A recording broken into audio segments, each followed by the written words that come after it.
Bonsoir Noah. Bonsoir Jérém. Bonsoir Nora. Veuillez nous donner un bref sur le déroulement du référendum à Gizeh et dans toute l'Égypte. Alors pour ce premier jour de référendum, je constate de manière générale que le taux de participation était, on va dire, correct, raisonnable.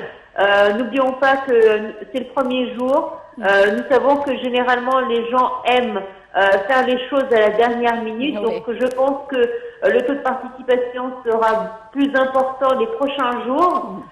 Aujourd'hui, la période où les gens étaient beaucoup plus importants était au niveau de l'après-midi, c'est-à-dire que de 13h à 16h, c'est là où les gens ont commencé à participer au vote.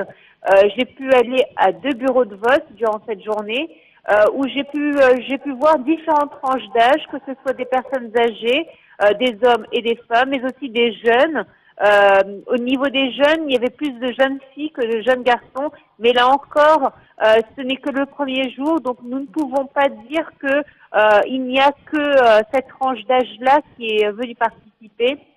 Mais d'un point de vue général, je pense que les gens sont conscients de l'importance à venir voter pour ce référendum en tout cas. Oui. En parlant des mesures de sécurité, comment évaluez-vous les mesures de sécurité prises par le gouvernement? Eh bien, comme à son habitude, l'armée, avec l'aide des forces de l'ordre, assure donc la sécurité de manière très bien.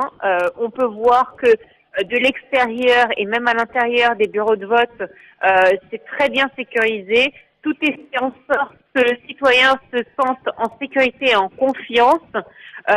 On voit aussi des membres des forces armées qui sont à disposition de la population si jamais une personne a des difficultés à marcher ou si par exemple ils sont perdus. Il y a tout un processus qui est mis en place, non seulement pour sécuriser le citoyen en train de voter, mais aussi pour lui faciliter la tâche. As-tu remarqué qu'il lui facilite la tâche? Et d'abord, Oui. Nora? Nora, tu m'entends? allô? Oui, je t'entends bien comme ça. Oui? Oui, alors Quelles sont déjà, les pour les façons- personnes âgées, je vous disais que il y avait des fauteuils roulants qui étaient à l'entrée des bureaux de vote pour pouvoir leur faciliter la tâche.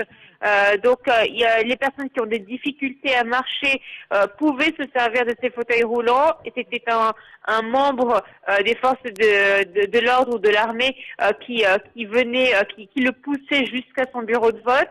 Aussi, le comité électoral a mis à disposition des bénévoles qui sont à l'extérieur des bureaux de vote avec un ordinateur portable qui peuvent vérifier le numéro de l'électeur et de l'adresse du bureau de vote pour leur faciliter la tâche. Parce que ils ne sont pas tous au courant du lieu de vote. Donc, il y a à chaque bureau de poste un petit stand avec des jeunes, avec un ordinateur portable qui permettent de guider les personnes à leur bureau de vote respectif.